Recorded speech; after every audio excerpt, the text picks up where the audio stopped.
Famous sir கிட்ட எப்படியாப்பட்ட வழியா இருந்தாலும் டக்குன்னு கிளியர் பண்ணிடுவாரு.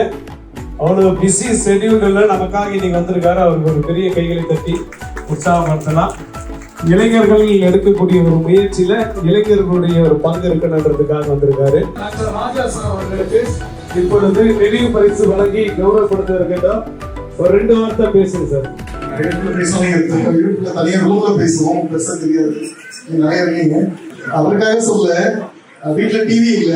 +2 முடிச்சு காலேஜ் முடிச்சுதான் வீட்டுல டிவி ரெடி பண்ணாங்க. அப்போ வாங்கி தர மாட்டேங்கிறாங்க. படிச்சு முடி டிவி தரேன்னாங்க. இப்ப நான் வாங்குற ஸ்ட்ரென்த் இருந்தாலும் வாங்கி பிரோஜனம் வீட்டுல சும்மா தான் நிறைய டிவி இருக்கு. டிவில என்ன அவனுக்கு எப்போ தேர்ட் ஸ்டாண்டர்ட்ல ஸ்கூல்ல ஏஞ்சி நானும் சொன்னேன். எனக்கு தோல்ல தட்டி இன்னைக்கு அவங்க எதுவும் சொல்லுங்க. பஸ் சிரிச்சுட்டு போயிட்டாங்க. என்ன பொருட்கள் மினிமியாலிஸ்ட் ஆகும்னு சொன்னேன். அப்போ உங்களுக்கு தெரியும் டிவியில பண்ணிட்டு நிறைய ப்ரோக்ராம் இருக்கு. அதுக்கப்புறம் அவரை பத்தி அதை பத்தி பேசல. அவர் பார்க்கணும்ல, இவர் பார்க்கணும் எப்படியாவது லைஃப்ல ஒரு நாள் மீட் பண்ணிக்கணும்னு நினைச்ச ஒரு ஆள் அவரு.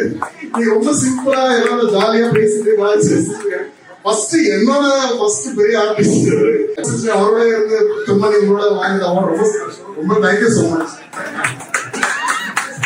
ராஜா சார் அவர்களுக்கு சீனா அவர்கள் நினைவு பரிசு வழங்கி